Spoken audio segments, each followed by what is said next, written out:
Então, bom dia, caros estudantes. Eu sou o professor Carlos Bartel, do Instituto Federal Catarinense. Hoje estamos aqui para falar de povos indígenas do sul do Brasil, junto com os alunos do curso de Informática e de Vestuário. E vamos falar um pouco sobre povos indígenas, que é uma temática, um tema que eu já gostaria de ter falado faz tempo, e por falta de oportunidade não falei, mas vamos falar hoje. Tá?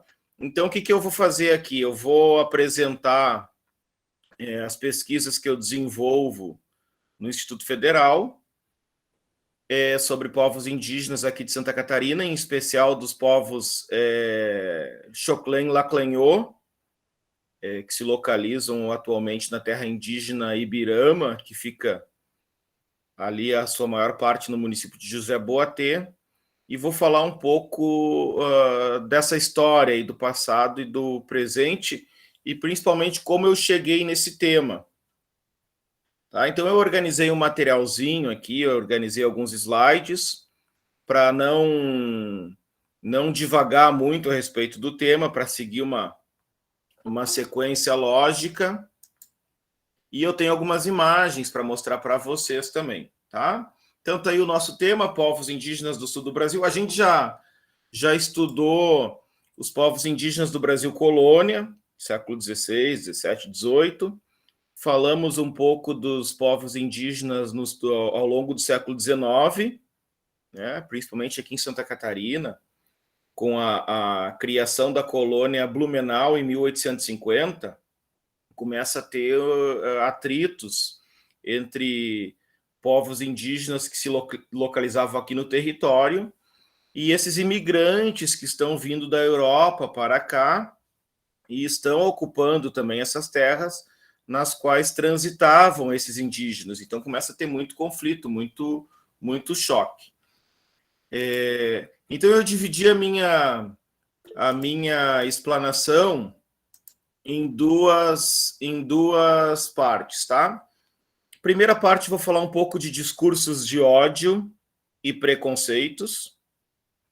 E na segunda parte, eu vou falar um pouco do Serviço de Proteção ao Índio, né? O Serviço de Proteção Índio e Localização dos Trabalhadores Nacionais, que foi criado em 1910 pelo governo federal, exatamente para dar conta dessa questão indígena.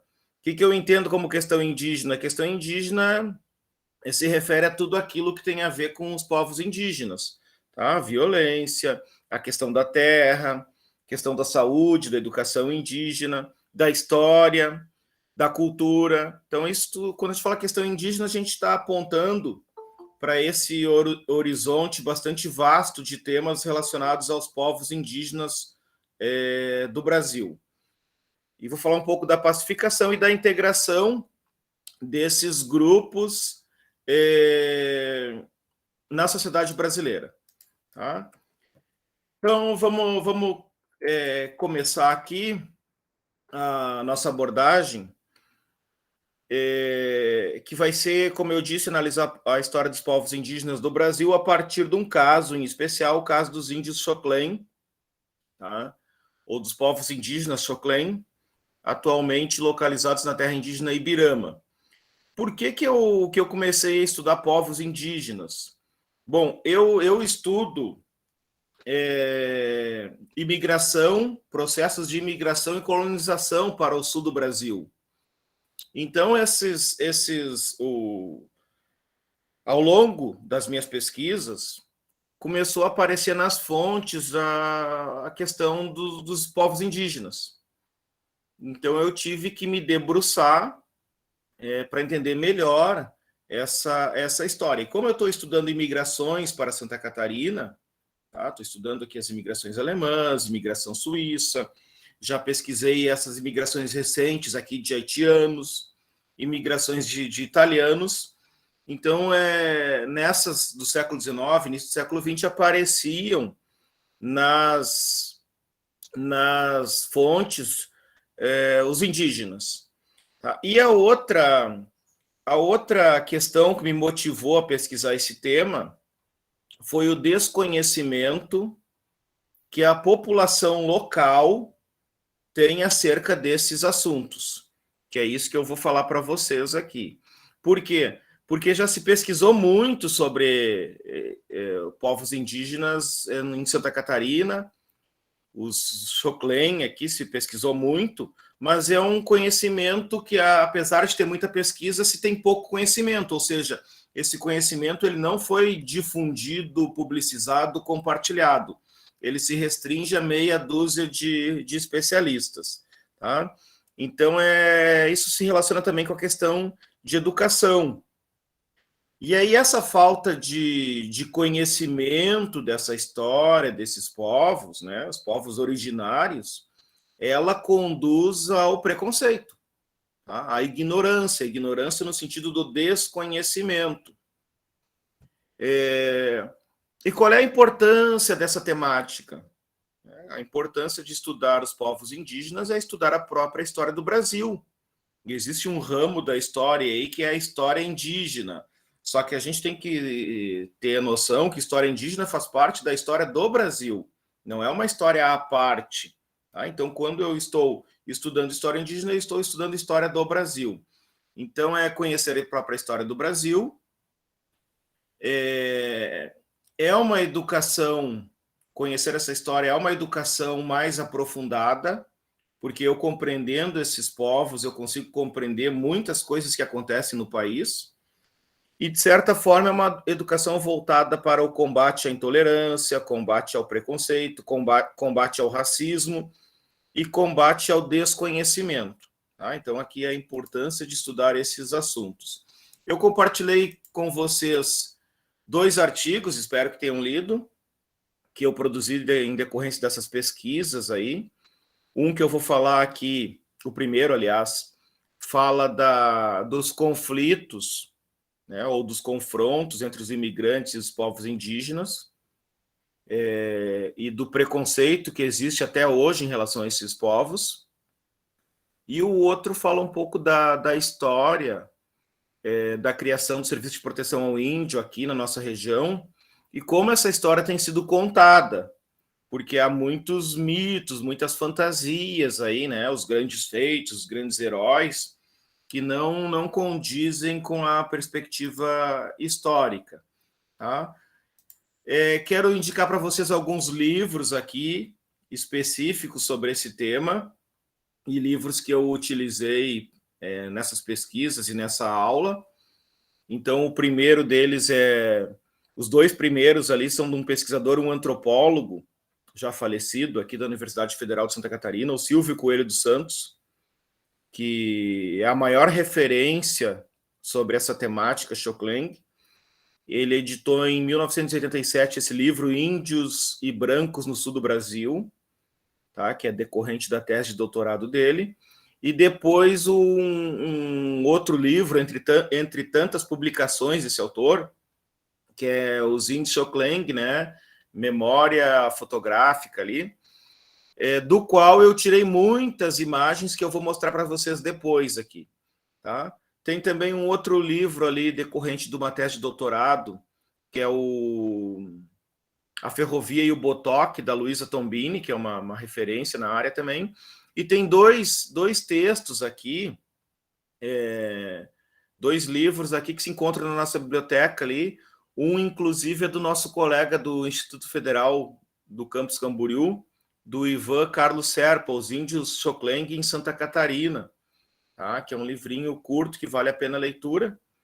E eu penso que a maior contribuição desse livrinho não é um modo carinhoso, né, que é uma leitura rápida, mas é um livro muito consistente na sua abordagem. A maior contribuição dele é quando ele fala das adoções civilizatórias. O que é isso, adoção civilizatória? É esses indígenas aí que tinham uma família ali constituída, com os filhos, as filhas. Os grupos bugreiros matavam os pais dessas crianças, né? Matava geralmente a golpe de facão, matava os pais e as crianças eram dadas para famílias que desejavam adotá-las, né? Dentro de uma cultura não indígena.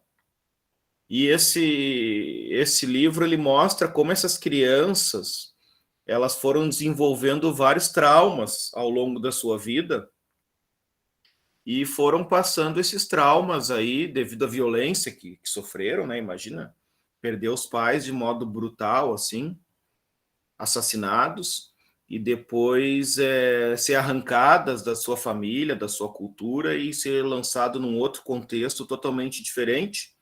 Então essas crianças desenvolveram vários traumas e foram passando para os seus filhos, e ele mapeia ali as gerações que reproduziam aqueles traumas ali, gerados em decorrência desse processo chamado de adoção civilizatória. Tá? Aqui, então, tem algumas referências. E aí, então, assim, quais foram o que me motivou a fazer a pesquisa? Como eu falei, desconhecimento da história local. Pô, a gente vive aqui, a gente tem a terra indígena do lado do campus onde a gente estuda, onde a gente trabalha, e não conhece essa história. Muitas vezes a gente conhece mais a história da Grécia, a história da história antiga, a história da Roma antiga, conhece a história dos hebreus, né? Conhece a história da Idade Média, mas não conhece a história dos povos indígenas que estão aqui, né? E a gente encontra eles nos mais diversos espaços, inclusive na sala de aula. Então, essa é uma história que tem muito silêncio, muita invisibilidade, como eu falei, muito preconceito, e, por outro lado, muita visão idealizada, né? Quem são os índios, quem são os indígenas. Então, há uma necessidade de mais estudo, maior conhecimento e maior compreensão da história desses povos, tá? Alguns autores não gostam do termo índio, né? Porque atribuem, não, esse termo índio ele é decorrente de um erro histórico. Qual seria o erro?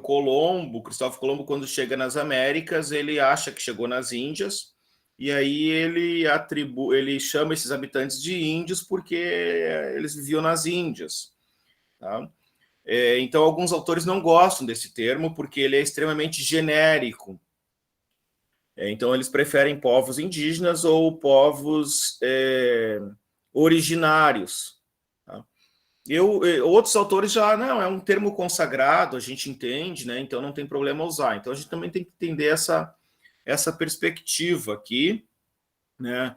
O povos indígenas, ele dá uma ideia de heterogeneidade, como mostra como esses grupos eles são diferentes entre si, né? Porque daqui a pouco índio tudo é igual, é a mesma coisa, né? É o cara que vive na floresta, que tem o arco e flecha, caçador, que vive na oca. A gente já começa a ter uma imagem errada dos povos indígenas. E povos indígenas não, mostra que esses grupos eles são bastante diferentes entre eles, línguas diferentes, culturas diferentes, às vezes até rivais.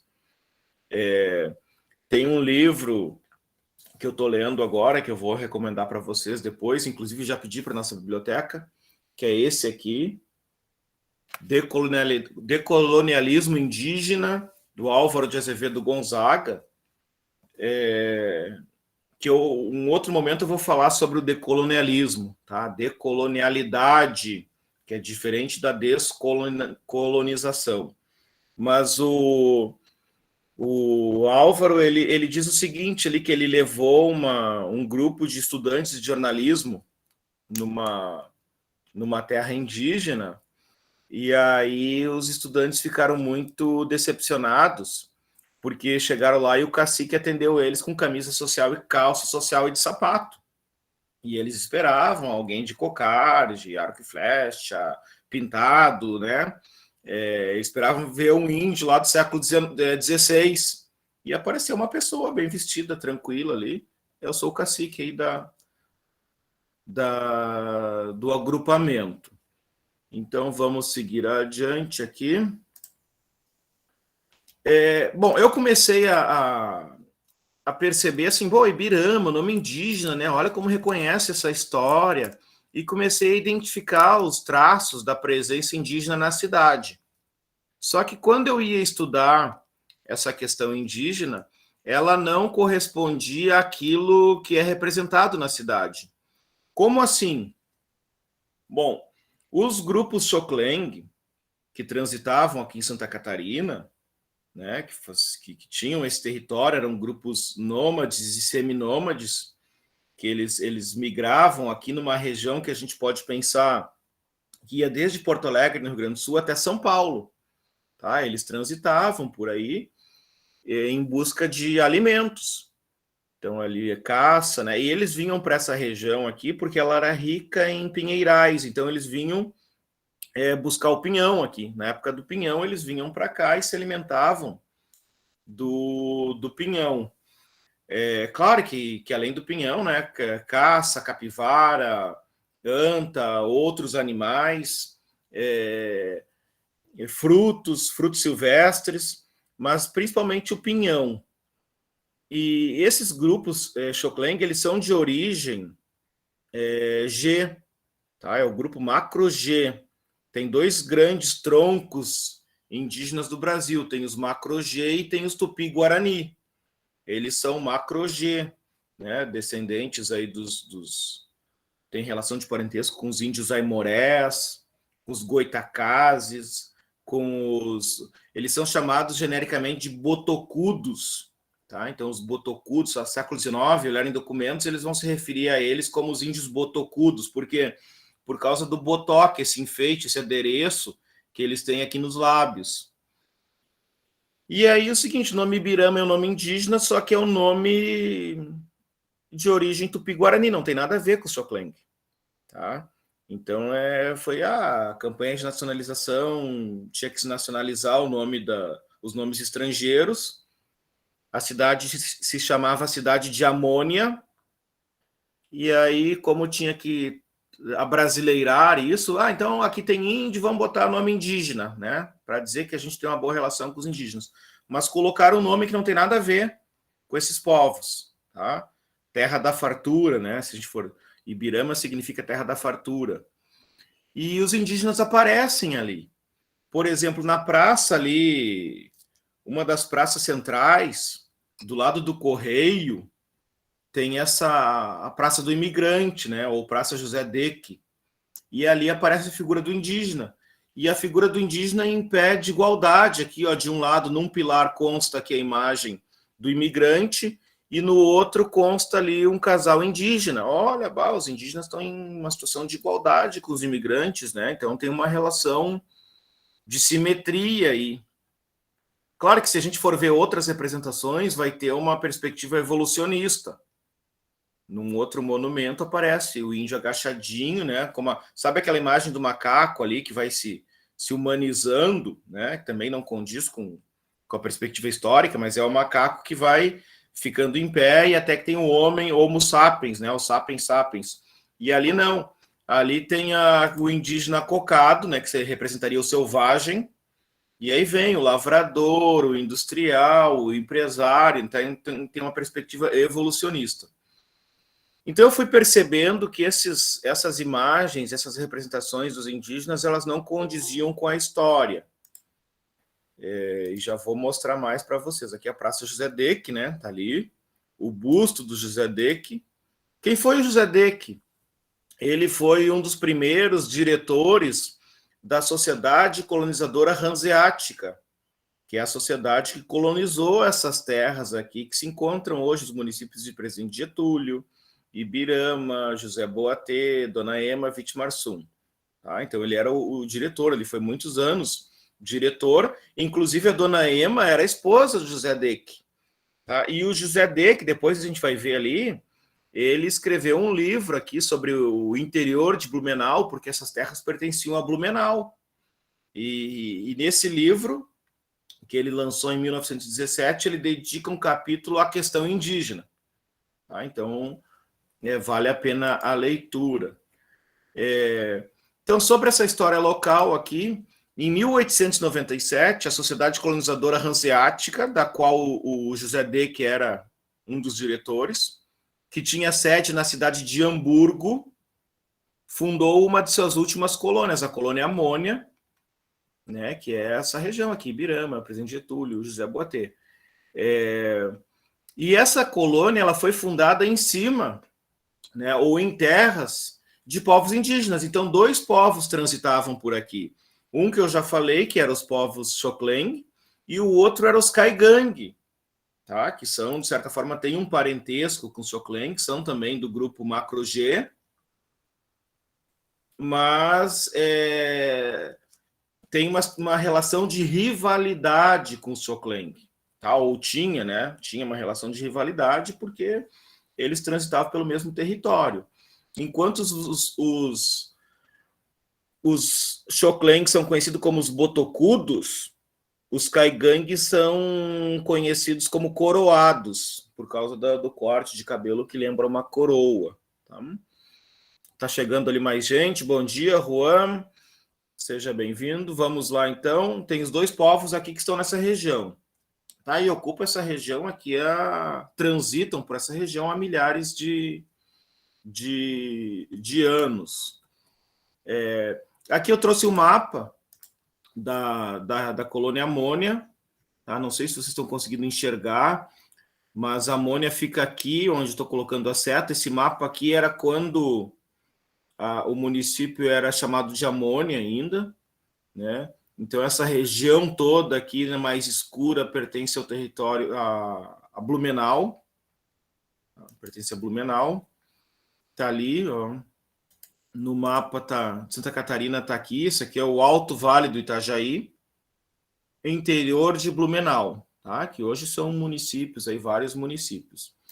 Então, nessa região, desde que o Brasil foi descoberto, nós temos aqui nessa região, em Santa Catarina, nós temos 4, de modo geral, 4 grupos indígenas. No litoral,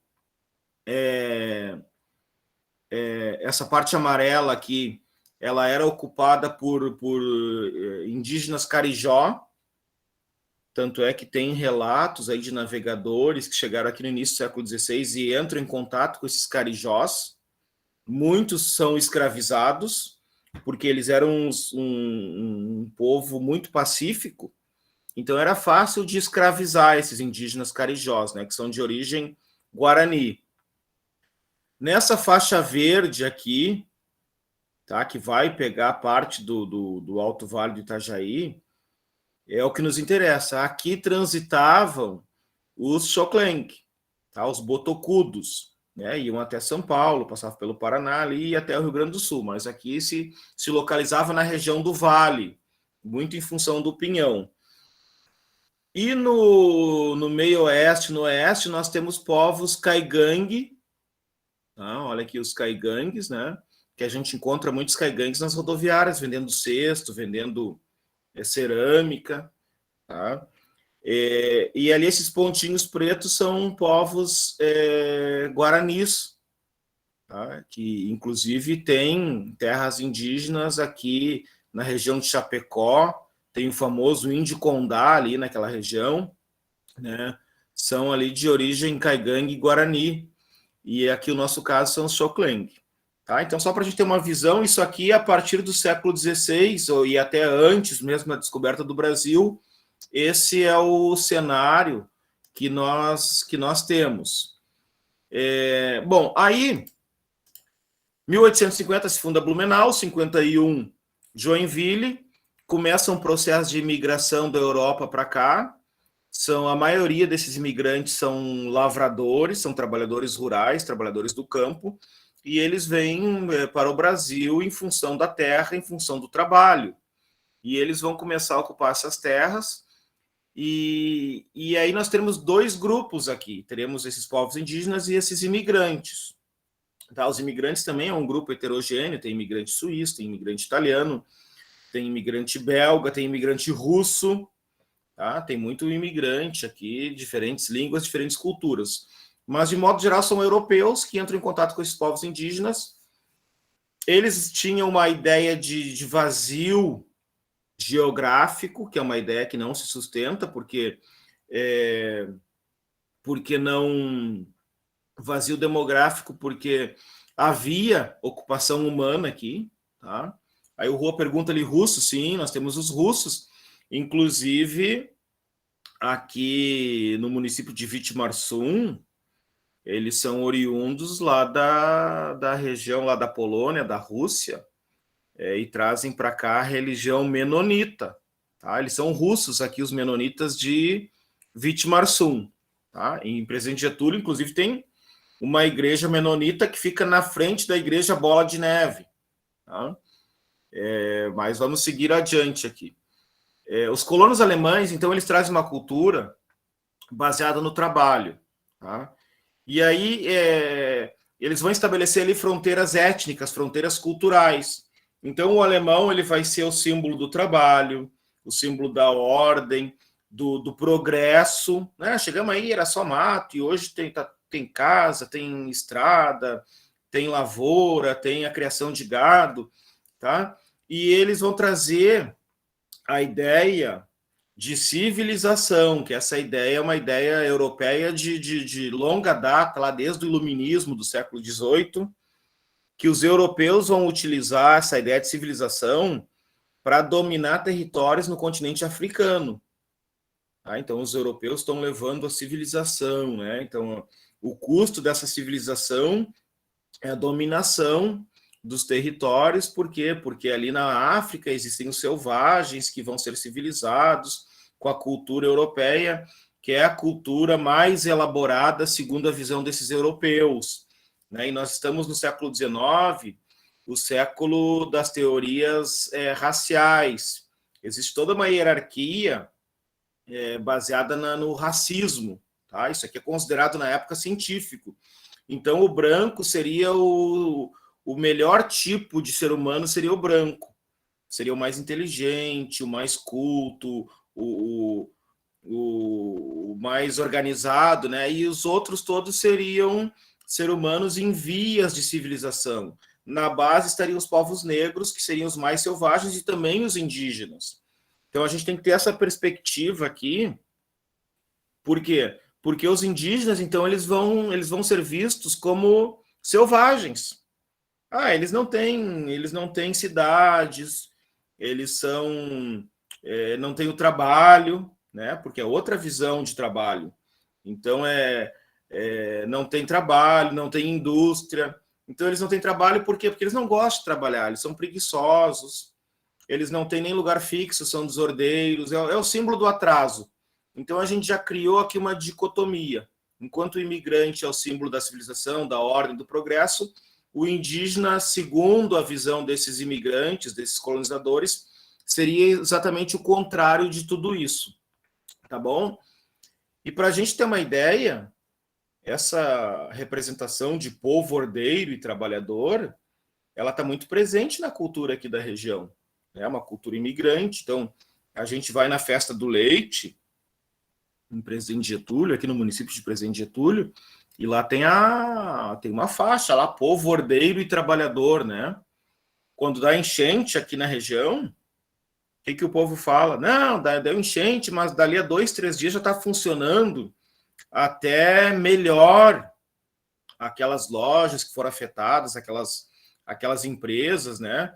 Porque o povo aqui é muito empreendedor, é uma maneira até de afirmar esses valores de povo ordeiro e trabalhador. Então, esse é um valor que se tem muito aqui na região nessa construção da identidade.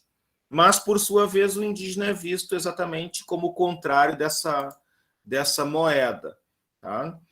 E, assim, isso não é uma especificidade daqui dessa região aqui do Vale Catarinense, porque, de certa forma, o índio é visto dessa maneira no Brasil todo. Tá? Como o selvagem, como o incivilizado, como o preguiçoso, como aquele que não gosta de trabalhar, o vagabundo, e por aí vai.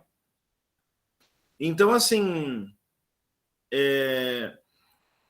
a sociedade colonizadora que ocupou essas terras, junto com grupos privados, teve o apoio do governo do estado, o governo de Santa Catarina, né? No século XIX era o governo da província de Santa Catarina, e apoio do governo imperial no século XIX e depois do governo federal a partir da República. Então, esses indígenas aqui eles vão começar a ser afastados cada vez mais para o interior, para zonas ainda não ocupadas, porque já desde o século XVIII, quando se cria o município de Lages, começa a empurrar esses indígenas cada vez mais para o oeste, tá? E esses indígenas, né, eles estão no território que eles sempre frequentaram. Só que agora, quando ele chega no território que ele frequentava, historicamente, tem uma casa, tem um rancho, tem uma propriedade ali. E ele vai, daqui a pouco tem porco ali, ele vai caçar o porco. Tem madeira, ele vai pegar aquela madeira para fazer fogueira. Né? Os indígenas vão conhecer o ferro, eles vão pegar o ferro para fazer ponta de lança. Tá? E os indígenas vão ficar muito, esses Xoklen vão ficar muito interessados, porque eles percebem como que a mata está sendo cortada de modo extremamente preciso, porque eles andavam pela mata quebrando os galhos. E agora tem um corte preciso, né, feito a facão.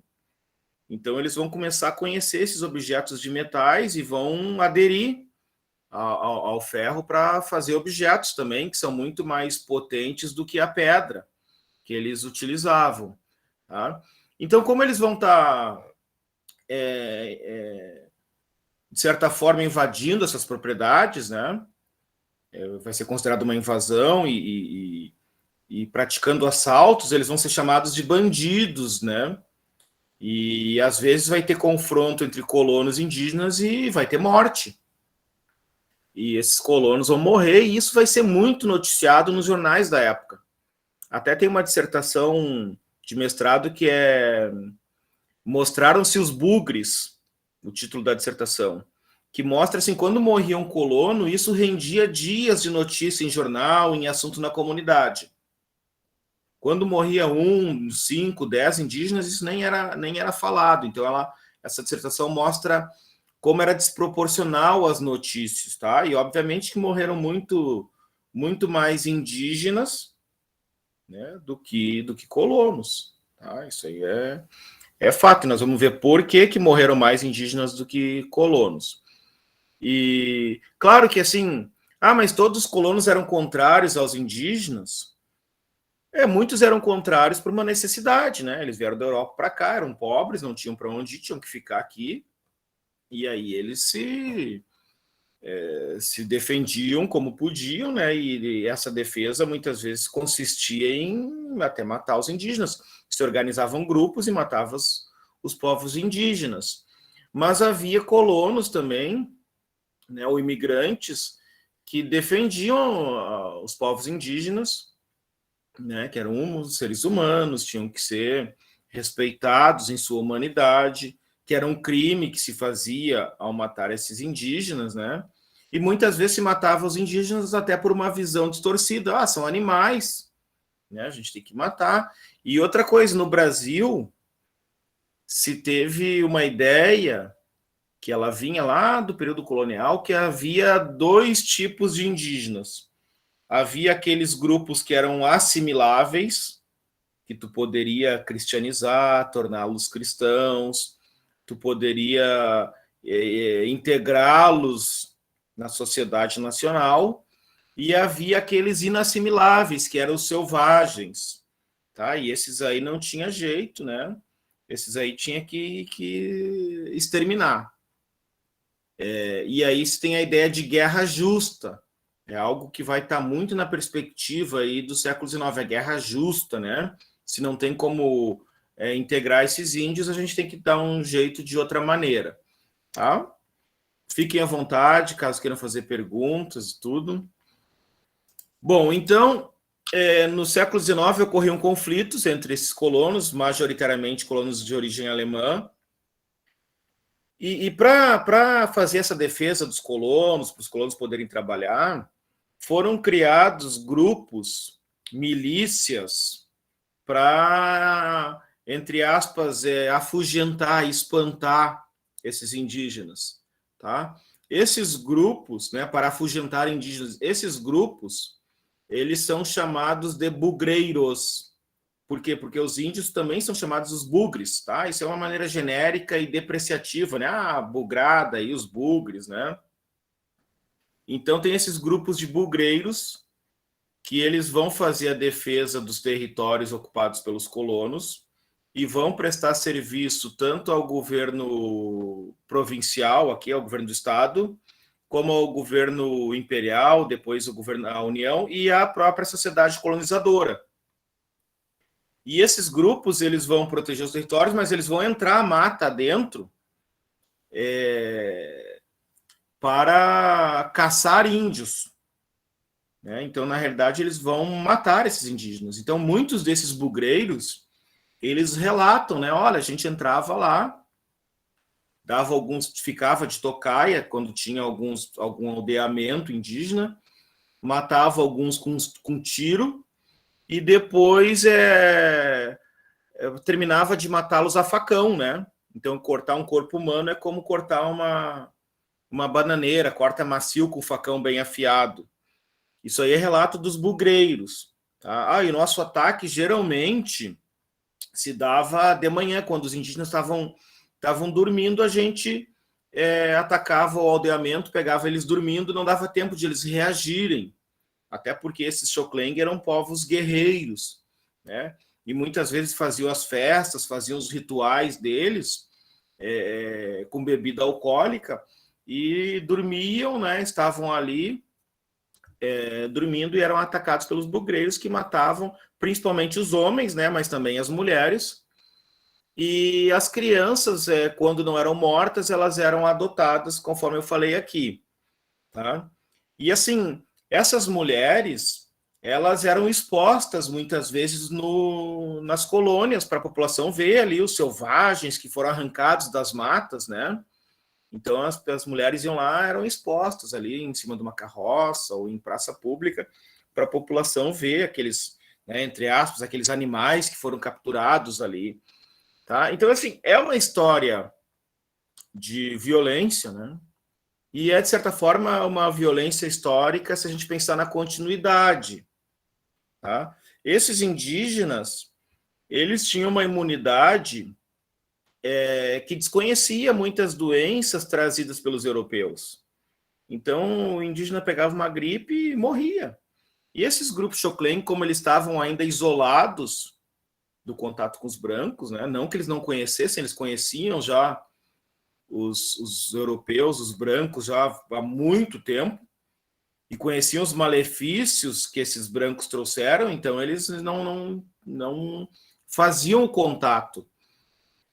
Mas como eles tinham essa imunidade que não conhecia doenças como varíola, como sarampo, muitas vezes esses bugreiros deixavam presentes contaminados com essas doenças, né? E de certa forma isso também ajudava a exterminar esses indígenas. Tá? Então era uma matança aí, era uma carnificina bastante acelerada.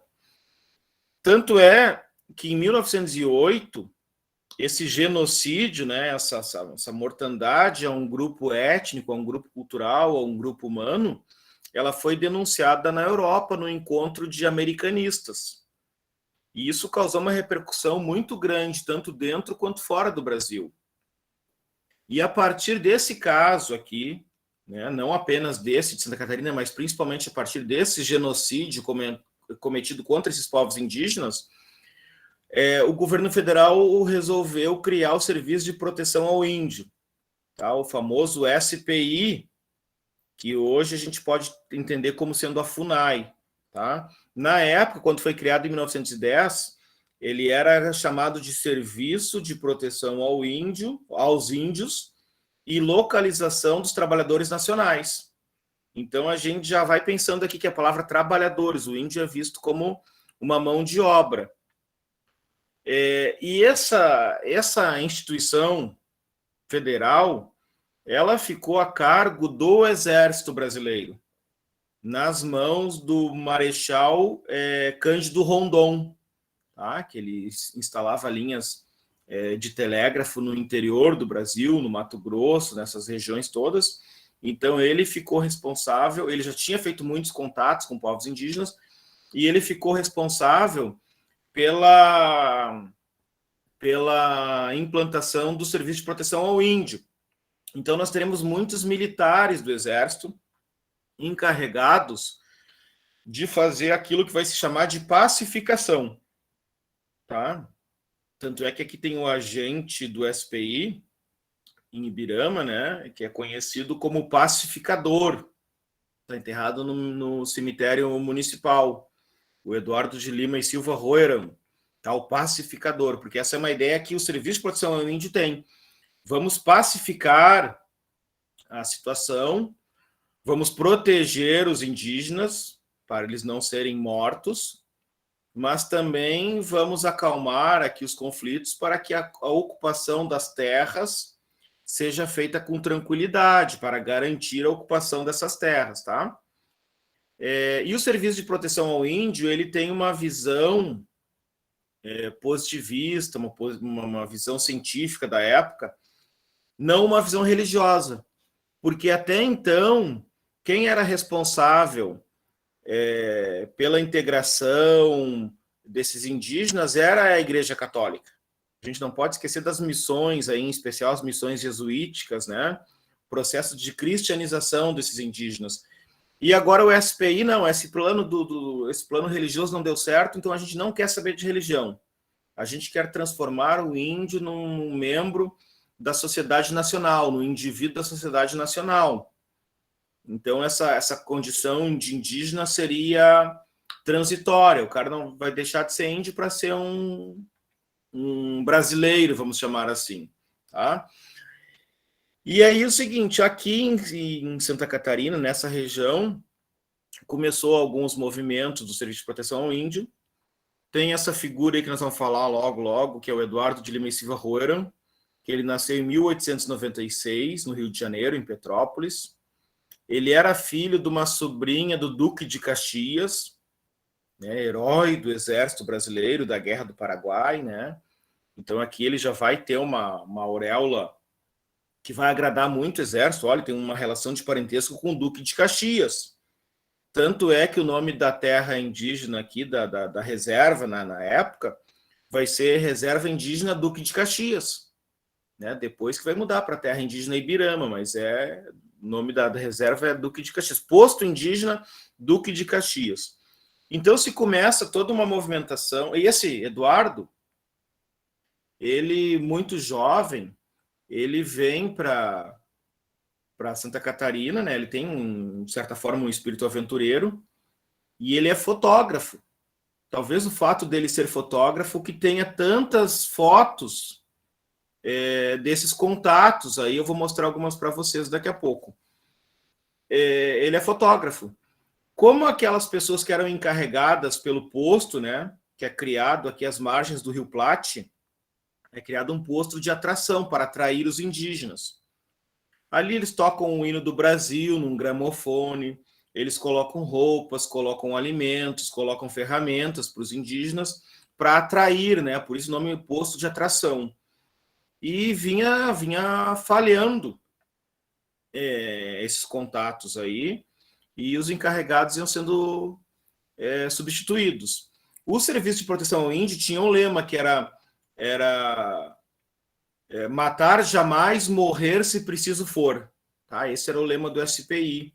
Então teve muitos indigenistas aí, pessoas que trabalhavam com os indígenas que morreram, né, muitas vezes dos ataques indígenas, mas não matavam, porque esse era um valor, né, era estabelecer uma pacificação, estabelecer a paz sem o uso da força. Tá? E aí o que acontece? No dia 22 de setembro de 1914, o Eduardo, na ausência do encarregado, ele, que era um estudioso da língua Xokleng, com dicionários que já os imigrantes alemães, os descendentes, tinham feito sobre essa cultura, ele faz um contato pacífico com esses indígenas aqui, os Xokleng, considerados selvagens. Então lá ele vai tirar roupa, vai ficar nu e vai ter um contato e vai conseguir uma comunicação com esses indígenas. E a partir desse primeiro contato, ele vai conseguir estabelecer ali relações que esses índios permaneçam no posto de atração. Tá? Isso aí vai dar para ele uma notoriedade muito grande, ele vai ficar famoso por causa disso. essas notícias desse contato com esses grupos aqui que eram considerados selvagens, esse é o pior grupo que tem, né? É o grupo mais arredio, é o grupo mais agressivo de indígenas, é o grupo mais selvagem. Ele consegue esse contato amistoso e ele então vai ter notícia em todo o estado, em todo o Brasil. E aí ele vai passar ali a ser um dos encarregados do posto, tá? E vai tentar estabelecer esses índios que eram nômades, ele vai tentar torná-los sedentários. Então, ele vai começar um processo de ensinar a prática da agricultura, a prática de criação do gado, começar a explicar o que é propriedade, a questão do trabalho, da agricultura, né? E ele vai ter muita dificuldade, porque isso não faz parte da cultura indígena, né? Para que eu vou criar gado se eu posso caçar nas matas? Só que o problema é que agora não está mais tendo mata, né? Para que eu vou ter cerca se eu não tenho essa ideia de propriedade? A gente sempre andou aqui nesses territórios e não se tinha isso de propriedade. Para que botar cerca? Né? Eles pegavam as cercas ali, a madeira, para fazer fogueira. Tá? E o Eduardo ele vai começar a mudar algumas questões ali. Então, o índio vai ter que usar roupa, né? Porque o uso da roupa ele demonstra civilização. Não, o selvagem anda nu, o civilizado usa roupa. Só que aquela coisa, o indígena botava a roupa e não tirava mais, aí ia tomar um banho no rio e ficava com a roupa molhada e pegava uma doença, né? Ficava resfriado, tá? Ele botava o botox, o Eduardo vai proibir aqueles rituais ali, então ele vai começar a produzir algumas mudanças na cultura indígena, tá certo? Com isso aqui nós temos um choque cultural aqui. Os indígenas, não, se eu tenho comida na mata, para que eu vou estar plantando aí comida, né? Então são duas visões de mundo aqui que a gente tem que conhecer, tá? Vamos seguir adiante. Bom, aqui eu tenho uma imagem, tá? Esse aqui é o bugreiro mais famoso, que é o Martinho Bugreiro, tá? Era um bugreiro aí que cometeu vários crimes, aí matou muito índio em Santa Catarina. Ele era famosíssimo, né? Era contratado. Ele tinha o bando do Martinho Bugreiro, onde tinha ataques de grupos indígenas, se contratava o bando do Martinho Bugreiro, ele entrava mata dentro para exterminar esses indígenas. E ali tem uma foto, essa foto é de 1905, uma mulher indígena e as crianças indígenas, tá? Vítimas dos bugreiros, né? Que as crianças tiveram suas famílias dizimadas, foram mortos ali os pais, as mães, os parentes, e essas crianças eram mandadas aí para o orfanato para adoção, tá? E as mulheres, dependendo se fossem jovem, né, ou as crianças jovens, até casavam com colonos, tá? Então esses vai formar ali os caboclos também, né? Casava com os colonos, porque também essa era uma ideia de assimilação, de misturar as raças, né, que se considerava, tá? Então vamos seguir aqui, tá aqui a foto, ó, duas mulheres Xokleng, uma imagem de 1905, vítimas dos bugreiros. E essas aqui ainda deram sorte que não foram mortas. Aqui já é uma imagem, o posto indígena Duque de Caxias, uma visita ali de colonos alemães, né, de visitantes. Essa imagem é da década de 20 e já mostra ali os indígenas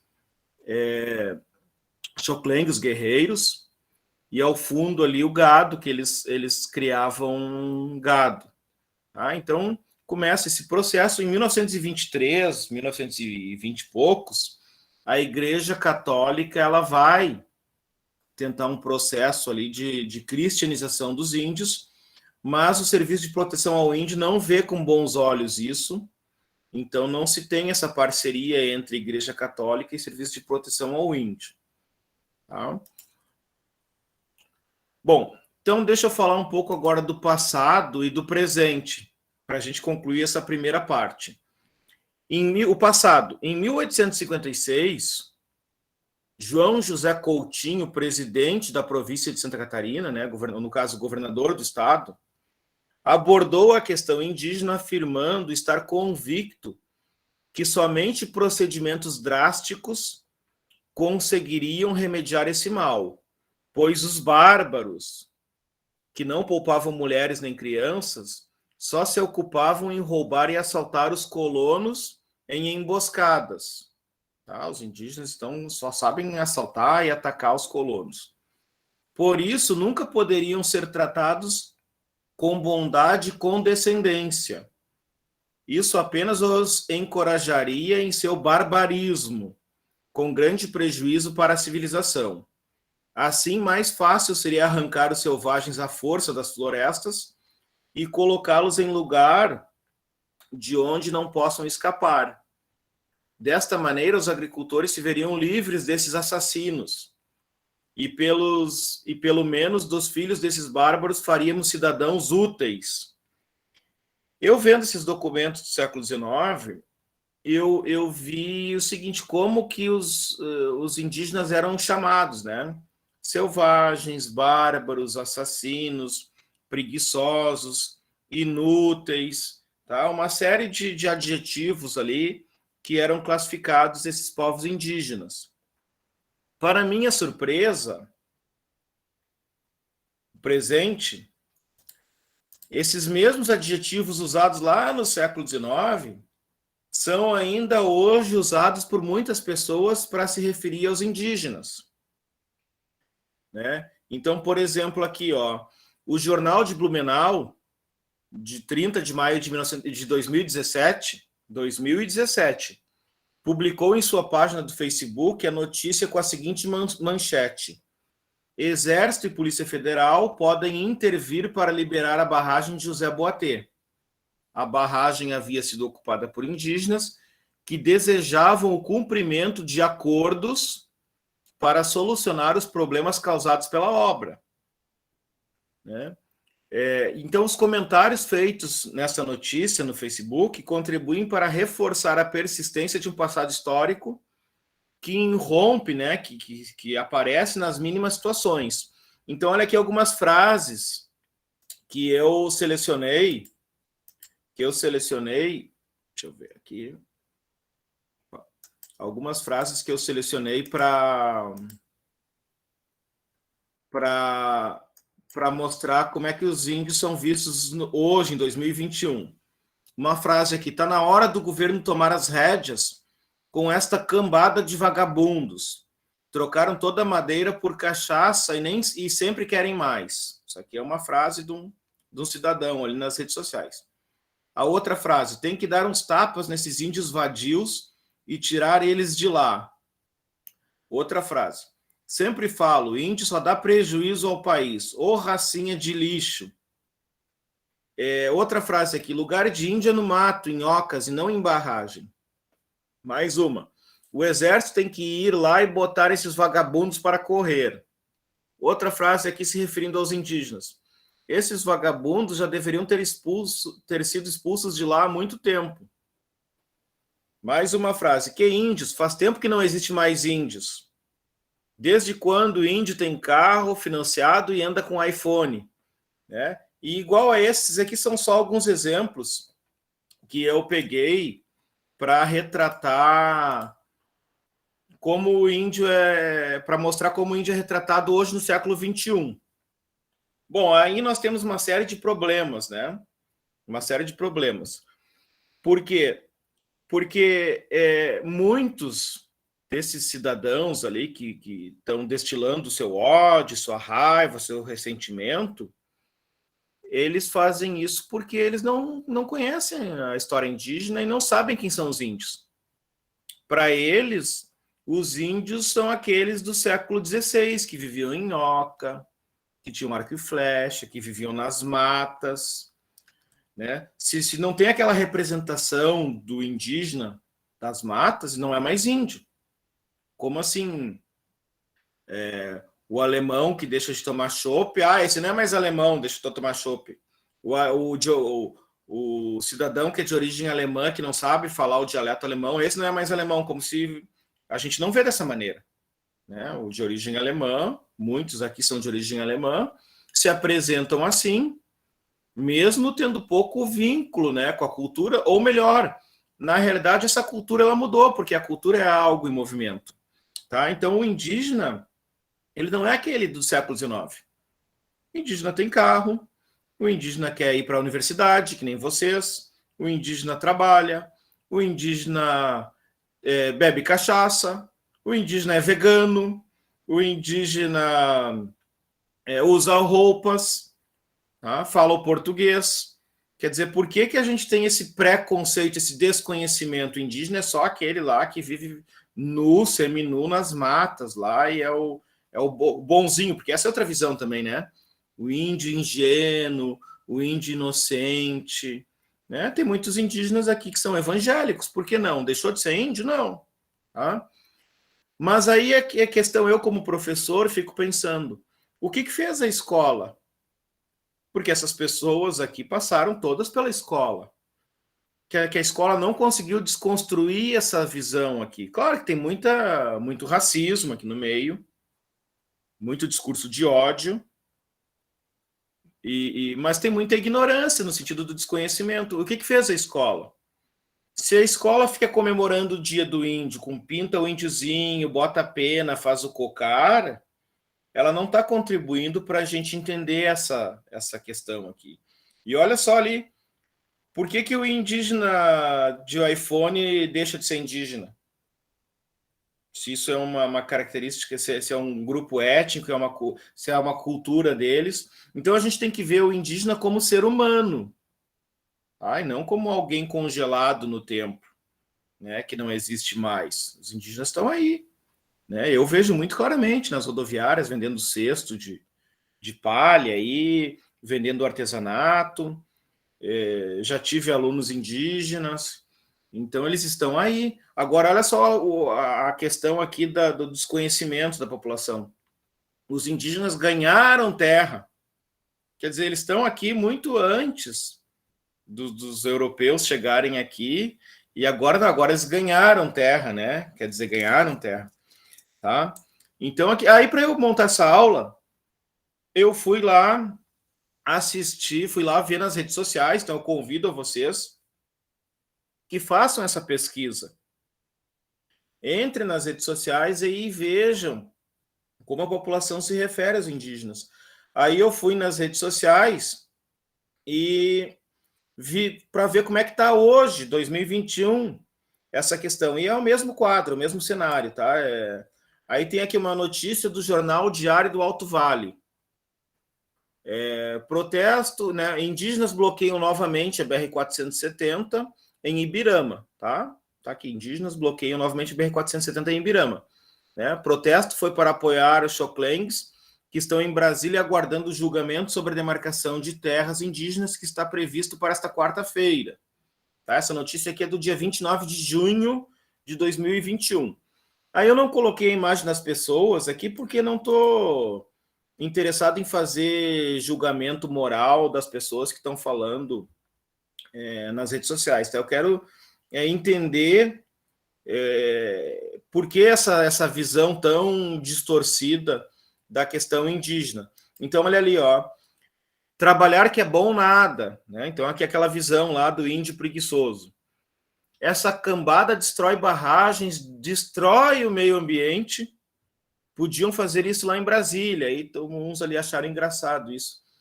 E olha só aqui a questão, para a gente pensar, o indígena destrói o meio ambiente.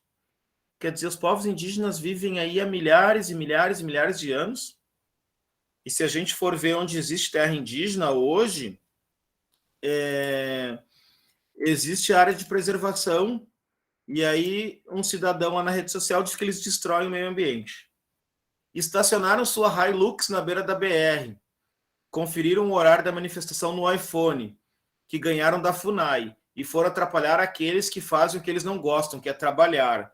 De novo, aqui a visão preconceituosa, né? O índio vagabundo, o índio não gosta de trabalhar, e assim, o índio tem Hilux, o índio tem o iPhone, e aí deixaria de ser índio porque usa telefone celular. sabe? É uma coisa que não tem sentido, mas isso está impregnado na visão da população de modo geral, tá? Deixa eu ver que mais aqui que eles falaram. Não serve para nada essa raça, não trabalha, não contribui e ainda consome tudo que fabricamos, né? Como se nós, né, os brancos aqui fossem cidadãos melhores do que os indígenas, né? Porque, olha, nós trabalhamos, eles só consomem lá, os vagabundos não fazem nada, tá? Então, aqui é outra visão. Tomara que fiquem por lá essa cambada.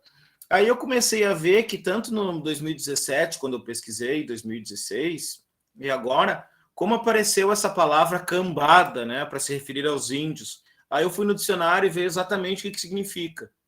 Cambada. Bando de pessoas consideradas desprezíveis ou de mau caráter, né, canalha, corja, tá? Então é assim que se refere aos indígenas, né, como eles fossem um ser humano de segunda categoria. Tá? E são pessoas que não têm conhecimento mínimo da história do Brasil e da história indígena, né? Porque se tivessem o conhecimento, se a escola tivesse orientado essas pessoas, elas, de certa forma, até não passariam essa vergonha nas redes sociais, né? Porque, de certa forma, uma vergonha. E aí, se a gente for pesquisar, vocês façam isso, tá? Não precisa tomar em conta essa pesquisa que eu fiz. Vão lá e confiram nas redes sociais.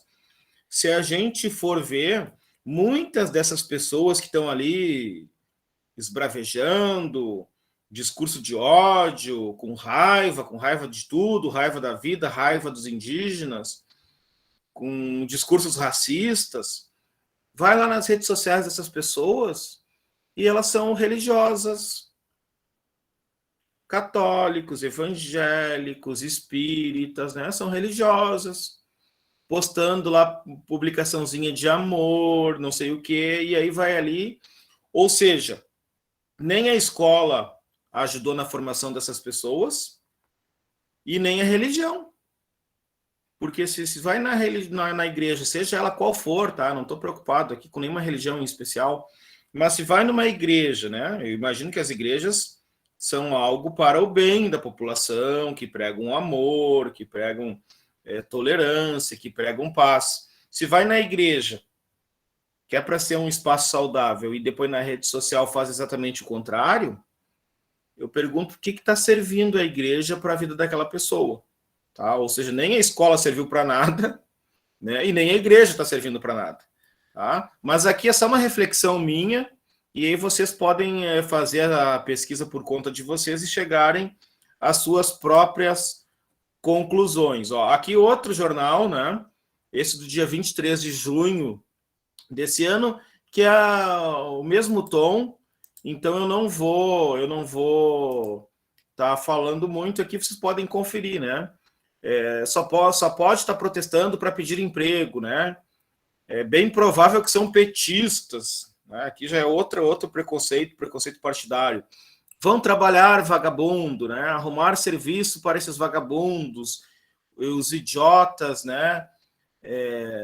Os idiotas desses são capazes de viver melhor do que a gente. Aí que já tem um pouquinho de inveja, né? O índio vive melhor que a gente, ele tem terra, eu não tenho, né? Tá, isso também é outro discurso que está muito impregnado aí na nossa população, né? O cara ganha Bolsa Família, não faz nada. Que bom que ele ganha Bolsa Família, né? Inclusive países desenvolvidos, como a Alemanha, estão pensando agora no salário universal. A pessoa vai ganhar lá um valor em euro, 1.000 euros, para não fazer nada, só porque ela é um ser humano. Mas não trabalha, não faz nada. Não é só porque ela é ser humano, vai ganhar lá um salário mínimo. Tá? Isso é muito bom para a economia, porque isso vai movimentar a economia. O cara que ganha R$1.000 vai lá, mas ele vai gastar tudo em cachaça, em bebida e não sei o que, em bobagem, mas está movimentando a economia. Vai passear e vai gerar emprego e vai aquecer a economia. Então, isso aí gera, de certa forma, bem-estar. Tá? As pessoas terem poder aquisitivo para se divertir, para comprar a roupa da sua melhor escolha, para comprar telefone celular. As pessoas precisam ter essas condições. Por que não? Né? Então, de certa forma, é um discurso meio rançoso, assim, né? Ah, eu trabalho, tenho direitos, aquele não trabalha, não tem direito nenhum. Tá? Todos nós temos direito, independente de trabalhar ou não. E o trabalho, a gente trabalha para viver e não vive para trabalhar. O trabalho, ele é um meio, ele não é um fim em si mesmo. Tá? E esses indígenas trabalham, né? Não trabalham daquilo que vocês gostariam que ele trabalhasse, daquilo que, eu queria que ele trabalhasse aqui na fábrica junto comigo para ele ver o que é bom. Não, ele trabalha lá na terra dele. E outra coisa, muitos desses indígenas Xoklengue, eles moram na cidade, em Blumenau, Camboriú, moram por aí e trabalham nessas cidades. Inclusive, teve um caso aqui, eu não me lembro, foi no nosso litoral aqui de Santa Catarina, que o indígena estava vendendo picolé, estava trabalhando, e foi brutalmente assassinado ali por uma pessoa que estava drogada lá e com raiva da vida agrediu esse indígena até ele morrer, matou o indígena a pauladas. Foi um caso que repercutiu muito aqui em Santa Catarina pela brutalidade e pela maneira estúpida, né? Como esse indígena foi morto, tá? Aqui, ó, da barragem. Quer dizer, essa história da barragem, tem muita gente que não sabe. Essa barragem foi construída a partir de 1972. Para que fizeram a barragem na terra indígena? Para conter as cheias aqui na região do Vale do Itajaí. E aí, não, fazer a barragem indígena, só que assim, vai alagar parte do território indígena. Então, o Estado que vai construir a barragem vai compensar os indígenas com casas, com algumas coisas lá. Fizeram 1000 promessas para os indígenas. A maioria dessas promessas não foi cumprida. Né? Imagina assim, ó, vai entrar água aqui no teu terreno, mas tu vai ganhar outra casa em outro lugar. Aí tu não ganha casa e tu fica sem terreno. O que tu vai fazer? Esses indígenas protestaram. Né? Aí, assim, aí eles são culpados pela... não, foi os indígenas que quebraram a barragem, eles são culpados porque alagou tudo ali. Não, eles são vítimas desse processo. Tá? São vítimas e eles têm que protestar para cumprir aquilo que foi combinado.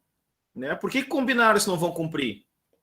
Então, aqui a gente tem que pensar também, saber melhor essa história aí da barragem. Tá?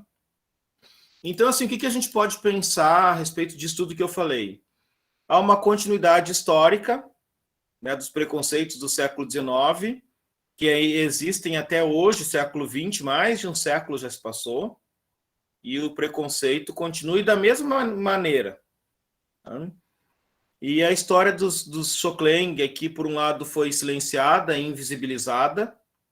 Né? Eles, o índio esse não é mais índio, essa história não nos interessa, né?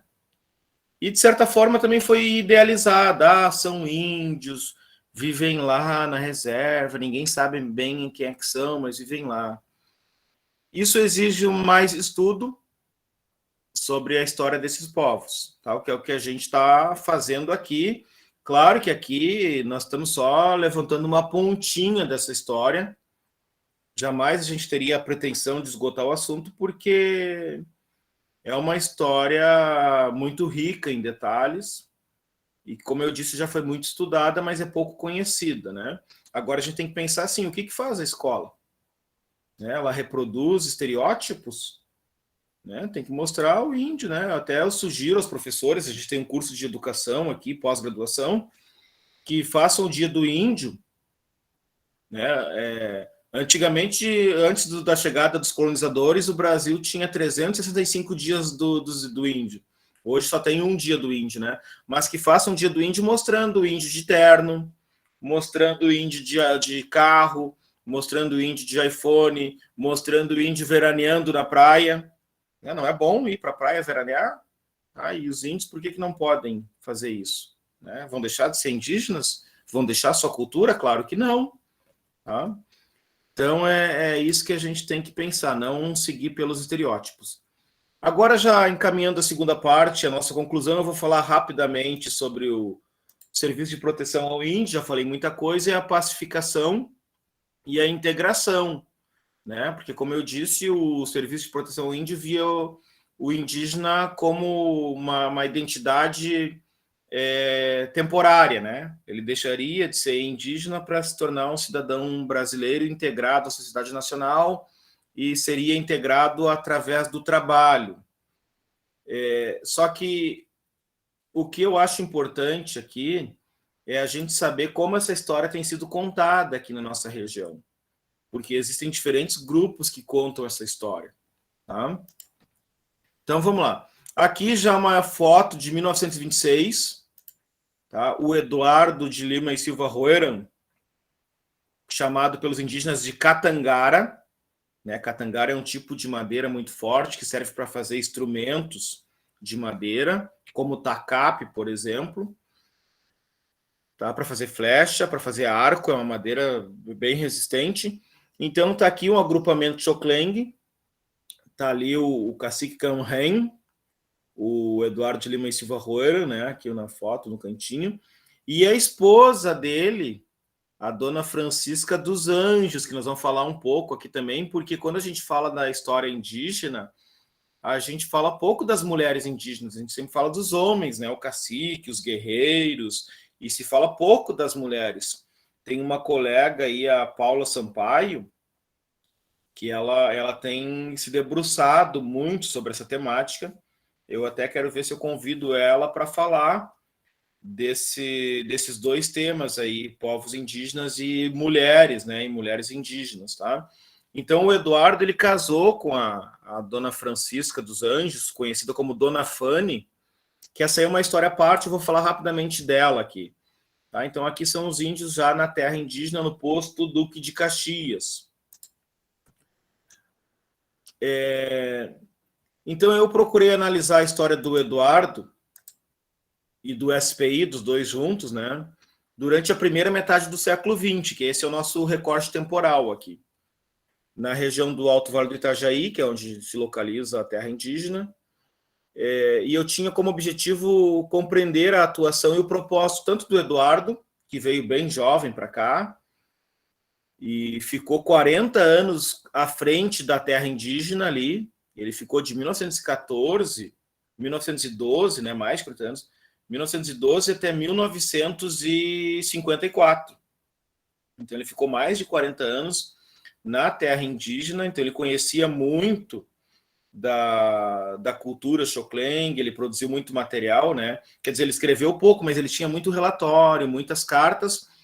Muito desses materiais se perderam e com as enchentes ali que alagaram a casa dele depois que ele morreu. E tem uma sala no museu aqui de Ibirama, inclusive o nome do museu é Eduardo de Lima e Silva Roeran, tá? Ali no prédio do Ranzarré, tem uma sala ali que é a sala em homenagem a ele, que tem ali alguns objetos pessoais dele. Quem não conhece, fica a dica aqui para ir conhecer ali. Tem inclusive um crânio de um indígena, tem as roupas, tem ferramentas indígenas, é bem rico ali o acervo. Tá? Então eu quero compreender a atuação dele aqui na região e a do Serviço de Proteção ao Índio, né? Que o Serviço de Proteção ao Índio, em 1967, deu lugar à FUNAI, que deveria, né, defender os interesses dos indígenas, mas atualmente não é isso que a FUNAI tem feito. Então eu busquei também avaliar como essa história do Serviço de Proteção ao Índio, do Eduardo, a questão indígena tem sido contada aqui na região, porque a gente conversa nas ruas e tem muita gente que conhece essa história, mas onde é que elas estão se informando para conhecer essa história? Tá? E a importância de mostrar isso contribui para uma melhor compreensão do tema e mostrar que não é um tema tão simples assim, né? É um tema bastante complexo, porque envolve diversos interesses, né? Como a questão da terra, principalmente, porque atualmente existe um avanço muito grande sobre as terras indígenas no Brasil todo, para a produção de soja, criação de gado, exploração de minério, e isso também tem contribuído para, além de contribuir com o genocídio desses povos indígenas, desses seres humanos, tem contribuído para a degradação ambiental. Tá? E aí falta água em reservatório, onde chovia não chove mais, isso tudo porque a gente também está mexendo no meio ambiente. Então a gente tem que ter esse cuidado, porque o meio ambiente ele tem uma função natural, né? E a gente está alterando e alterando de modo drástico isso. Tá? Então eu consultei algumas fontes aí, jornais de época, dissertações de mestrado, tese de doutorado. No Ranzaré tem muita fotografia, tá? Muita fotografia. No Arquivo Público Municipal de Ibirama também tem muito documento, tem um acervo ali sobre indígenas. Então eu consultei diversos materiais para entender um pouco dessa história. Aqui uma foto do posto Duque de Caxias, está ali, né? O símbolo Serviço de Proteção ao Índio, e aqui os indígenas, vamos chamar assim, de pacificados. Se a gente pensar nessa palavra pacificação, ela é uma palavra de cenário de guerra, né? As forças da ONU foram pacificar o Haiti. Tá? Essa palavra pacificação é usada em cenário de guerra, em cenário que tem conflito, está conflagrado, né? Se não tivesse conflito, confronto, não teria nada o que pacificar ali, né? Estabelecer a paz. Então, esse jogo do SPI, ele atingiu dois interesses: proteger os índios, mas também permitiu a ocupação das terras indígenas. Aqui uma imagem do Eduardo, ali de chapéu com os Xokleng. Aqui ele bastante jovem, tá? O Eduardo, ele tinha, de certa forma, essa visão, na juventude dele, essa visão idealista, né? E a visão dele é a visão do SPI. Ele acredita claramente assim que o indígena vai ser civilizado, vai ser integrado à sociedade, que ele está fazendo, que ele é um benfeitor para os indígenas, tá certo? Então ele acredita muito nisso na sua juventude, tá? Na sua juventude. Na sua velhice, ele já muda de visão, né? Depois ele passou mais de meio século dessa história, ele, na realidade, ele acha que ele fez um grande mal. Ele diz, olha, não, se fosse hoje não faria de novo, os indígenas tiveram a sua cultura destruída, morreram na míngua, né? Então seria melhor assim ter deixado eles nas matas e morrerem como se fossem guerreiros. E olha o que ele diz aqui, ó, quando ele está velho já. O papel do Serviço de Proteção Índio era o de engordar o sapo para a cobra comer. Tá? Deixa os índiozinhos tudo lá na terra indígena e se ocupa as terras dele, se apropria das riquezas indígenas, deixa os indígenas encaixotados lá. Tá? E muitas vezes desamparados, né? Veja o caso da reserva aqui que eu falei. Aqui o túmulo do Eduardo ali no cemitério municipal de Ibirama tem uma ponta de flecha enorme ali. Então eu tirei essa foto aí recentemente para mostrar ali o tamanho daquilo. Foi ele mesmo que mandou fazer esse monumento, né, um ponto turístico da cidade de Ibirama.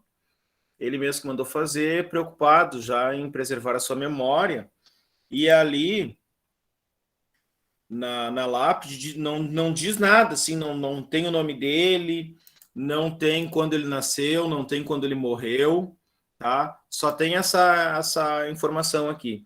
Aqui jaz Catangara, de seus nobres feitos podem falar as matas virgens de Santa Catarina, ou os caigangue de longos e negros cabelos que bem o conheceram. Tá? Agora aqui chama atenção, por que ele não se referiu ali ao Xokleng? Tá? Isso aí é uma coisa para a gente pensar. Falou caigangue, mas ele sabe que era os Xokleng aqui, ou os botocudos, né? Mas não eram os caigangue nem os coroados. É que o Eduardo ele teve sempre uma relação conflituosa com esses povos indígenas. Teve sempre uma relação conflituosa. E nós vamos ver aqui um pouco desses conflitos.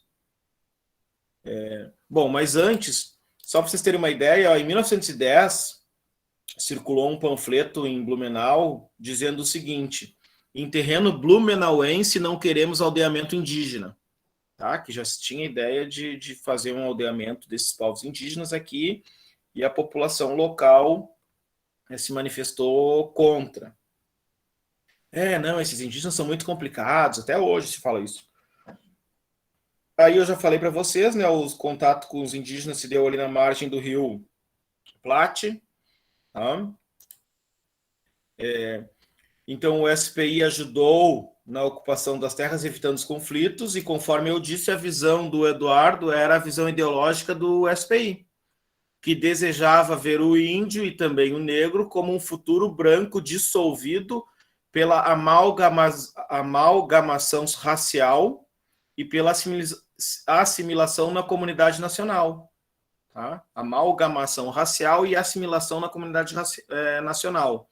Ou seja, eles vão integrar tanto o índio quanto o negro e vão acabar com essas culturas. Tá? Isso aqui é o que nos diz o Darcy Ribeiro na obra Os Índios e a Civilização. Tá? Quem precisar sair, fica à vontade aí, porque essa aula vai ficar gravada. Acompanhem depois o final da aula ali no nosso canal, Conversando sobre História. Então, aqui nós temos já os guerreiros Xokleng. Essas fotos provavelmente foram tiradas pelo Eduardo lá no final do século XIX, início do século XX. 2 guerreiros Xokleng ali com as armas, né, dos guerreiros, tá? E aí, presta atenção ali, eles estão ali com a vestimenta Xokleng, e agora eles já aparecem com roupa, bem vestidos, o cabelo bem arrumadinho, a criança ali de bermuda, todos os índios de sapato. Então, isso aqui é uma mensagem muito clara. Olha, esses índios estão num processo de civilização. Antes eles eram selvagens, né? Olha aqui, viviam nas matas, selvagens, e agora eles estão integrados já, ou sim, em processo de integração na comunidade nacional. Olha o sucesso da obra do Serviço de Proteção ao Índio, né? É essa mensagem que eles querem enviar, mostrando essas fotos aqui. E, de certa forma, essas fotos se parecem muito com os processos de colonização da África. Né? Foram lá levar a civilização para os selvagens, que nem religião tinham, né? E agora até religião eles têm. Aqui outra imagem ali, o Eduardo e a esposa, né? E a esposa, de certa forma, também mostra o sucesso dessa integração, porque ela é uma de descendência indígena casada com ele, que é um branco. Então está mostrando aqui a mistura, né? A integração dos diferentes povos que ocupam o Brasil, tá? E os 2 guerreiros ali já vestidos, né? Ou seja, estão sendo civilizados, estão num processo de civilização. Aqui uma foto, o Eduardo e a esposa, de novo dentro dessa lógica, né? Olha a esposa vestida de modo aristocrático, ali como é que uma índia, né? Tão elegante, tão bem vestida, né? Que ela está sendo civilizada. E ali o filho do casal, eu acho que é a filha, se eu não me engano, é a Dalbergia, tá? Se eu não me engano. Inclusive, quando o município de Amônia, né, é separado de Blumenau, a sociedade colonizadora não gosta nem um pouco disso, não. Estão fragmentando Blumenau. E olha só, Amônia passou a se chamar Dalbergia. E aí os diretores diziam, além de tudo, botaram o nome da cidade com o nome da filha do cacique lá dos Bugre. Tá? Então, até isso os diretores reclamaram, né? Claro que depois Ibirama volta a se chamar Amônia, depois, mais tarde, vai passar, em 1943, a se chamar Ibirama. Aqui a foto da esposa, que agora eu vou falar um pouco, a Fanny, o apelido é Fanny, ela é conhecida como Fanny, e tá ali ela com os filhos e uma babá Xokleng, tá? E a Fanny, ela nasceu em 1900 e ela casou com o Eduardo em 1920. Então era um jovem casal, ela tinha 20 anos, ele 24. E eles viveram ali, eu acho que 5, 6, um pouco mais. Se separaram no início lá dos anos 30. Né? Se separaram por quê? Porque eles brigavam muito, né? Inclusive com agressões físicas. E aí ela se muda para Brusque, onde ela vai ser extremamente conhecida na cidade, né? Quem entrar no acervo municipal de Brusque, vai ter ela como uma personagem da cidade. Inclusive tem uma biografia sobre a Fanny, que é uma das poucas biografias que trata de uma mulher indígena. Né? Ela vai para Brusque, lá ela era muito católica, mas lá ela monta um prostíbulo, e é uma história à parte, assim, ela é uma história maravilhosa, né? Inclusive se dizia o seguinte, quem ficasse devendo lá no cabaré da Dona Fanny, ela noticiava no rádio, olha, seu fulano de tal, comparecer no endereço tal para tratar de assuntos do seu interesse. E aí a pessoa estava arruinada, né? Ah, estava lá no cabaré, o homem casado, sei lá quem, né? Então as pessoas tinham muito medo e não, todo mundo respeitava muito a Dona Fanny, que sempre andava com bastante elegância, de bicicleta, tudo ali. Mas aqui ela é casada com o Eduardo, eles tiveram 5, 6 filhos. Tá? Esses filhos, né, obviamente que tiveram seus filhos, inclusive um descendente dessa família, Rafael Casanova, ele escreveu uma tese de doutorado em história sobre a questão dos Xocleng, porque havia documentos na casa dos familiares, né? E ele usou esses documentos para fazer a tese e trouxe novas informações sobre essa história. Olha aqui, ó, a elegância da Dona Fanny em 1921, um ano após o casamento, tá? Morava aqui em José Boatê. E, ao mesmo tempo, essa elegância dela, uma mulher indígena, mostra também o sucesso, olha aqui o sucesso do Serviço de Proteção ao Índio. Tá? Aqui ela caçando em trajes de caça, 1925. E aqui um bilhete quando o casal rompeu, né, quando se desmanchou o casamento. E aí tem uma mensagem até bastante ressentida ali do Eduardo, né? Que diz assim, é um poeminha dele: se alguém me pedisse um dia retrato da ingratidão, mandaria este retrato como obra de perfeição. Tá? Aqui já é quando o casal se separa. Aqui a imagem dela aos 90 anos, ela morreu com 94 anos, né? Então, assim, mostra ali, sempre mantendo a elegância, o vestido, o colar, né? Tá? Ela morreu em 1994. A Dona Fanny, que é uma história à parte aí, até para a gente pensar um pouco na história das mulheres indígenas. E aí, assim, o que acontece? O Eduardo, como eu falei, ele sempre teve uma relação de conflito com esses indígenas, porque ele mudou muito a cultura, esse Xocleng. Eles cremavam os corpos, ele proibiu a cremação, tá? E esses indígenas começaram a se envolver com a política do Serviço de Proteção ao Índio e começaram a denunciar muitas irregularidades no posto ao Serviço de Proteção ao Índio. E um indígena que fez essas denúncias, o Basílio Pripá, ele era um desafeto do Eduardo, tanto é que tem relatos aí que o Eduardo falando muito mal desse indígena, e ele faz várias denúncias, e esse indígena aparece morto, né, assassinado, dentro da terra indígena, no dia 24 de agosto de 54, ó, mesmo dia do suicídio do Vargas. Olha que dia terrível esse. E o Eduardo é acusado do assassinato, e o Eduardo ele vai preso. Tá ali a foto dele preso. Ele vai preso. Ele é afastado do posto indígena, da terra indígena, do cargo de encarregado.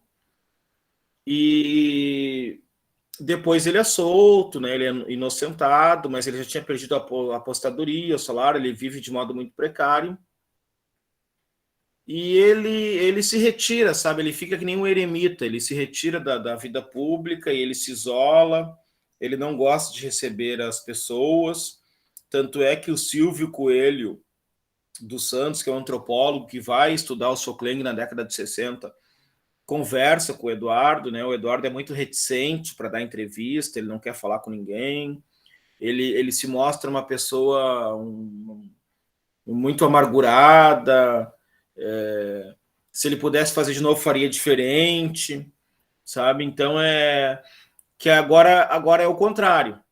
Se antes mostrava o SPI como uma história de sucesso, agora ele está apresentando o Serviço de Proteção ao Índio como uma história de fracasso, sabe? Ele diz, olha, o SPI falhou nos seus propósitos, tá?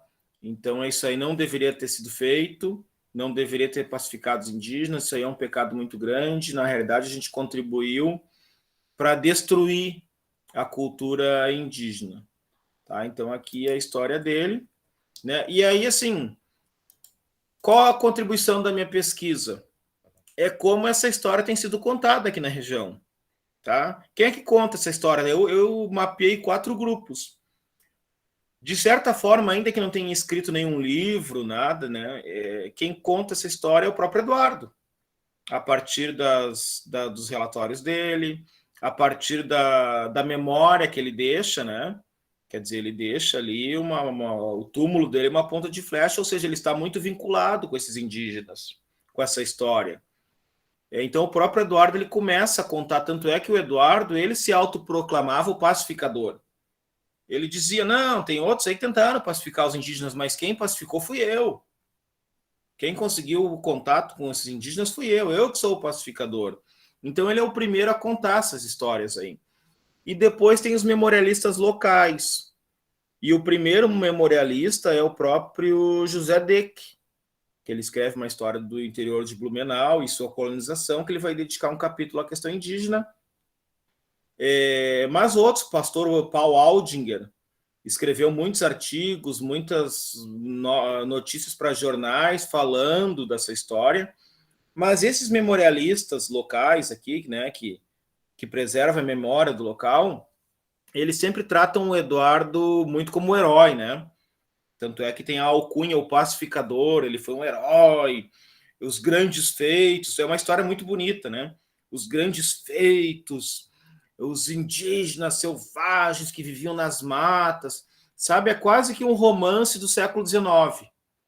E essas visões aí de heroísmo, de grandes feitos, de tudo é grandioso, de grandes acontecimentos, ela não corresponde à história de fato, né? E aí esse trabalho tem sido feito por pesquisadores, que eu já citei alguns aqui, né? Mas quem conta essa história também são os indígenas. Tá? Os indígenas contam essa história e é interessante porque eles trazem uma outra visão. Inclusive tem um artigo aí, histórias que é bom nem contar, né? Que mostra como o Eduardo oprimia, subjugava esses povos, maltratava os indígenas que não queriam se enquadrar, castigava esses indígenas, fazia negócios ali com a população local, não permitia contatos com os indígenas. Tanto é que muitos desses indígenas começaram a sair da terra indígena nos anos 40, 50, e e voltavam e apresentavam problemas de alcoolismo. E aí uma solução do Eduardo foi permitir a entrada da igreja dentro da terra indígena para ver se a igreja conseguia diminuir esses episódios aí, né? Então a igreja evangélica se estabelece, as igrejas evangélicas se estabelecem em 1950, a Assembleia de Deus vai se estabelecer ali na década de 50 dentro da terra indígena, e muitos desses indígenas são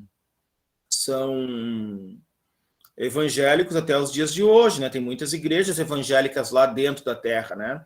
Se eu não me engano, a terra ali tem 8, 9 aldeias ali, tem bastante igreja indígena, tá? Então esses indígenas têm contribuído muito para contar essa história, para contar a trajetória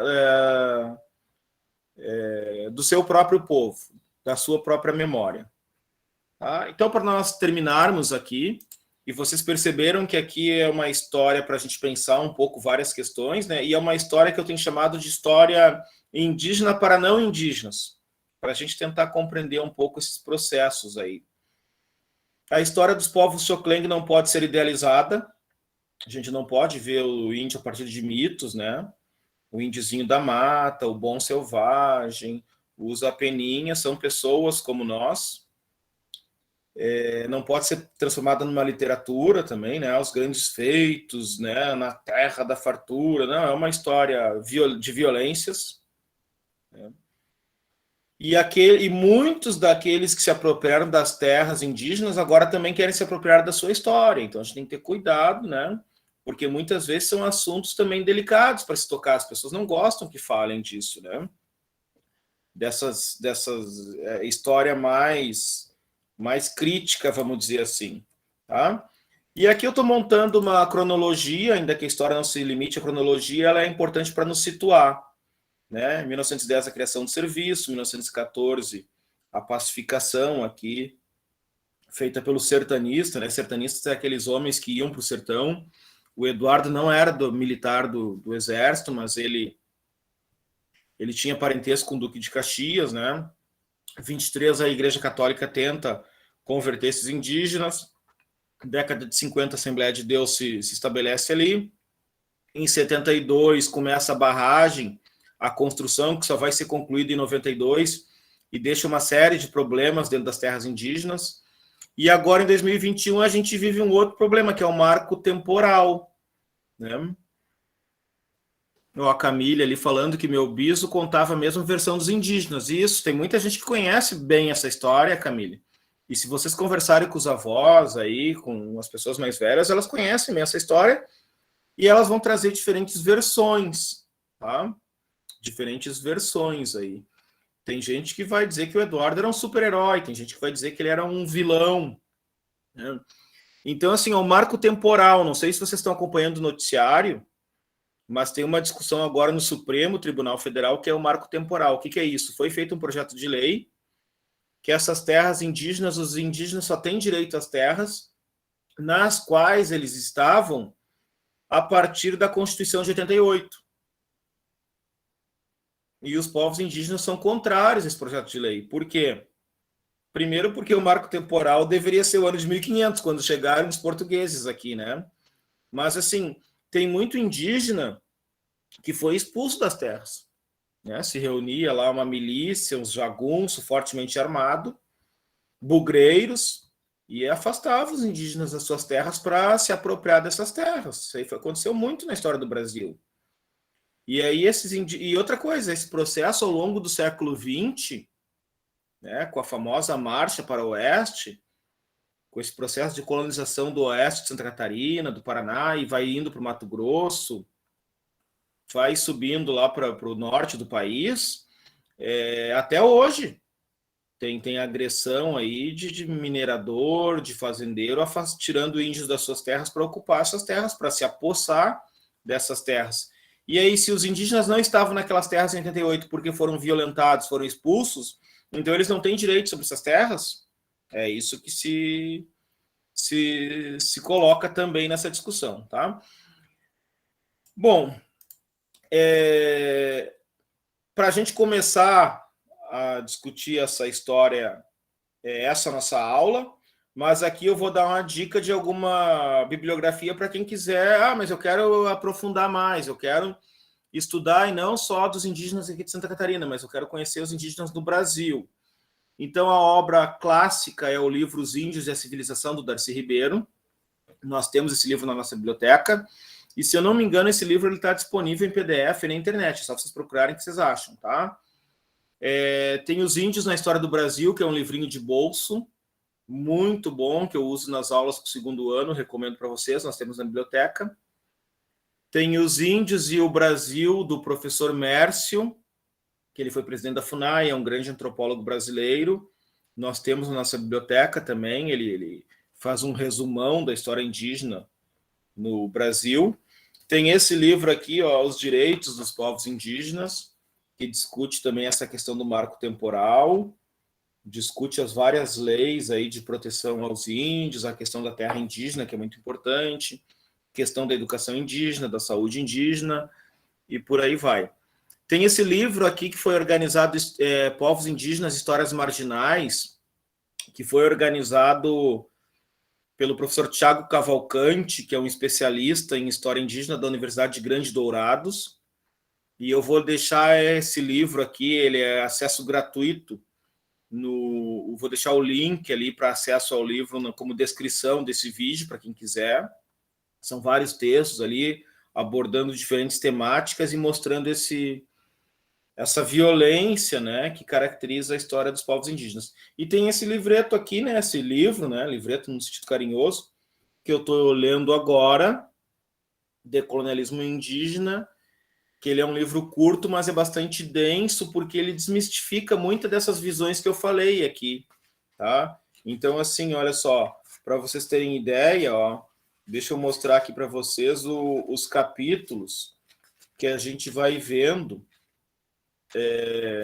O prefácio é do Evo Morales, que foi presidente da Bolívia, o indígena presidente da Bolívia, né? Então é aqui, ó, que ele fala, né, que a gente tem que usar o termo povos originários ou povos indígenas e não índios, o mito do índio do arco e flecha, da peninha, que mora na oca, o mito do índio que não gosta de trabalhar, que os índios são preguiçosos, o mito que os indígenas possuem muitas terras, né?